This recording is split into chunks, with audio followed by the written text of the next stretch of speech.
welcome back to the build series, guys. Somebody had commented, hey, can you do a video of you flying it? I can't really do that once the engines are started, the doors are closed, but I can do it here on the ground. So here we go. This is the video. You're gonna like this one. The boat totally transforms as I get the bow deck lid on. Had to run down to Seattle and get some plate to do that, but you're gonna totally like it, so enjoy the video. Here we go.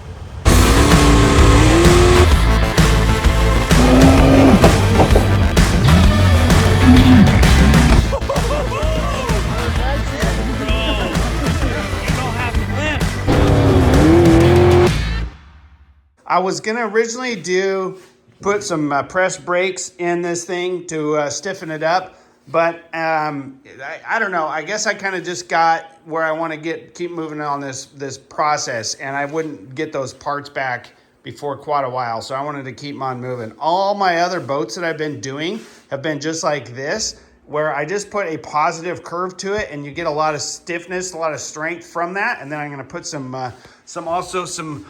ribbing up underneath of it. It adds a little bit of weight, but really not much with one post going down. So make that thing, honestly, it's not gonna survive a rollover. This stuff is 80 thousandths. This is super, super thin. It's not gonna survive a rollover. It's not protecting the driver navigator. We sit back here, if nothing else, our feet are up under there.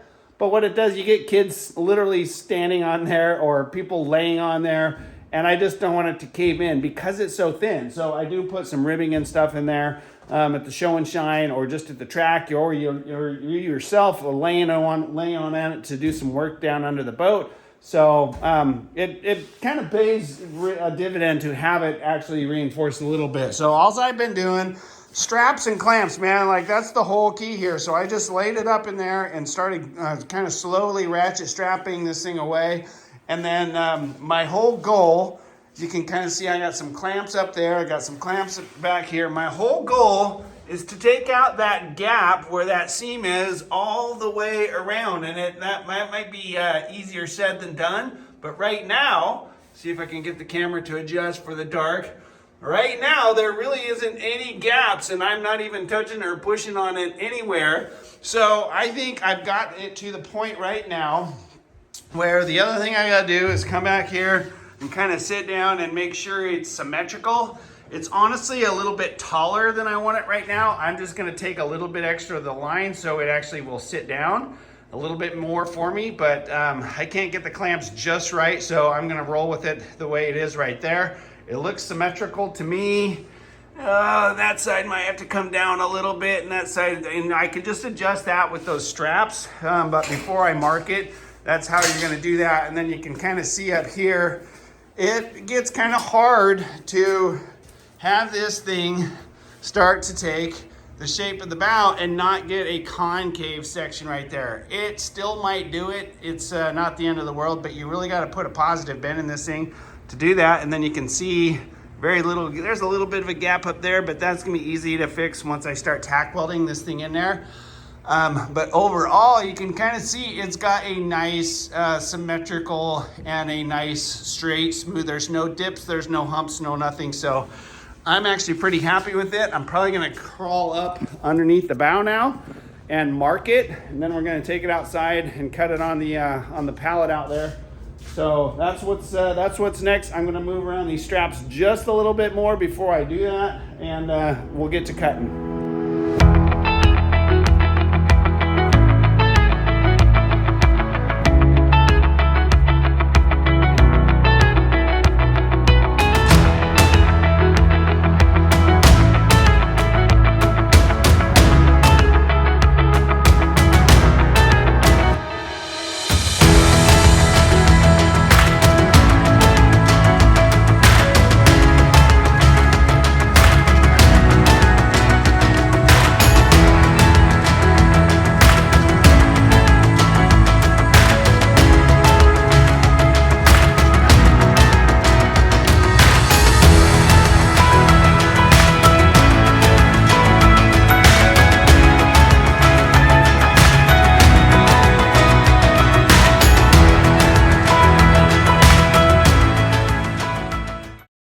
Well, I just cut out the bow deck. You probably saw me in the time lapse. I had to crawl all the way up on the end of the bow to mark that inside line. And while I'm up there, like I could barely fit the pen all the way up in here because this thing drops down to absolutely nothing. Like with the bow deck on here, there's maybe 2 or 3 inches of space in there. So I could barely get a pen mark all the way up there, let alone a welder. So that means that I need to weld out this section of the bow up here. At the very end of this, I need to weld what I can now before I put that deck lid on there. And that's how I've been doing these. When it's so tight like that, there's really nothing else you can do. And then when I put on the deck lid, I literally can't get a weld. I'll get weld both sides as far up as I can, but then I'm gonna just have this a nice TIG weld all the way on that outside edge to edge. And I'm not going to grind that well down, because if you do, there goes all your strength. So that's, I'm going to leave that an exposed TIG weld on just that seam. All these other ones will get double welded, and then you grind down there. You can kind of see, like you can see the shape of this edge to outside edge to edge weld. When you fill that with weld, you're essentially extending that plate up and that plate up, and you get the rest of the weld in there.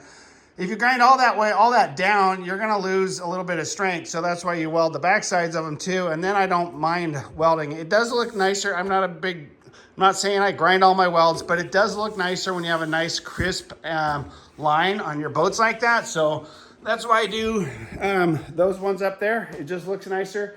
These edge to edge ones, I'm gonna run around really quick streamer with a MIG weld on the rest of them. The ones that I'm gonna grind, I know I'm gonna grind them so they don't have to look all that pretty, but they do have to be strong. So I'm gonna have to get a little bit of heat in there. I'm probably gonna blow through a couple times because this is really, really thin stuff, and it's thin to thin. So it's super, super tough to weld, and you gotta go fast. I was just watching a YouTuber. He says, don't even bother making stuff less than 1/8 inch. Well, I'm wire feeding 80,000 stuff. So you just got to turn the heat down, and you got to move super fast or you're going to burn through it. So I'll turn the time lapse on. I'm going to get this stuff welded out. I got to put my brass knuckles up there in the bow because I can't weld the inside of that once it's on either. So get to work on that.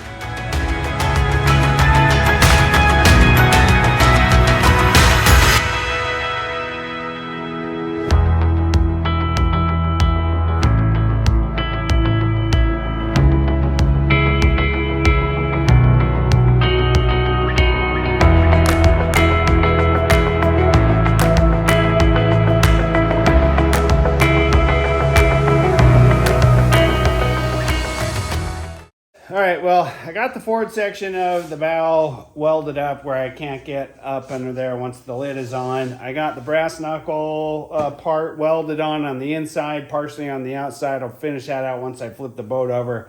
But now I got the deck lid on here, and this is where it gets tough. This thing is a big floppy part. I'm a one-person show, and it is tough to get everything lined up just right. So I have to get this positive bend in it.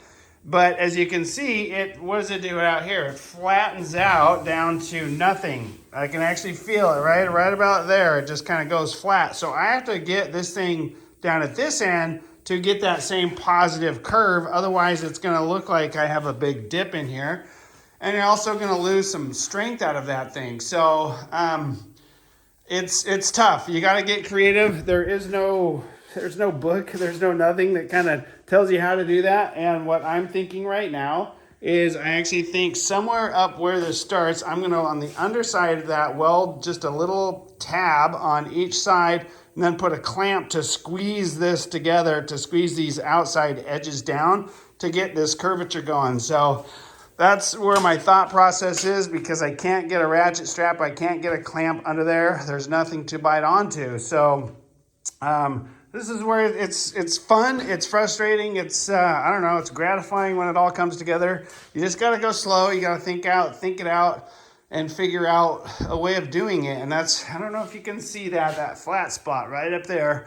So I'm going to try to take that out of there by putting some temporary pieces on there to get a ratchet strap, or just a quick clamp in there. But this is the start of it, and I'm probably not going to time lapse it until I'm actually ready to put this thing together. So I'll get back to that here in a bit.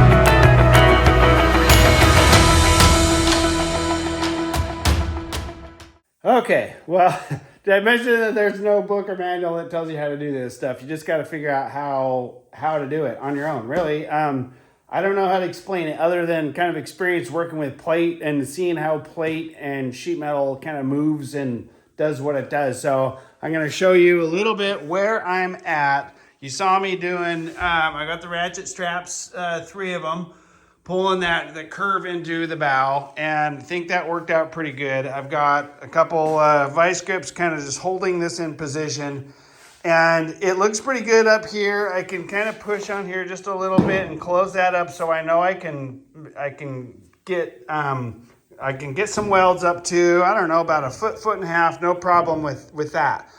I do have positive tension on those straps, so that is why this gap is here, is I essentially have too much positive pressure on there. But what I'm really worried about is if I start tacking, that this isn't gonna come out up to the bow. Like right now though, just looking at that, I've got a pretty, the gap on both sides is pretty symmetrical and very even. So I think that is, if I start tacking up there, tack there and there, and then start letting those ratchet straps out, I think this bow is gonna flatten, get a little bit of this curve out, and then it should close up that gap. And like I said, it's very tough to kind of keep this thing symmetrical. But I think just looking at these reveals, I think that's what's gonna happen. And as soon as I start to let out those straps, that bow should flatten out and expand a little bit. And with a little bit of coercion, I think I got this thing in a good position. So I'm going to give it a shot and see what happens. Like I said, there is no science here. This is kind of the art form of it, just kind of seeing how plate moves, and it can be frustrating. It's tough. It's challenging, and we'll see how it goes.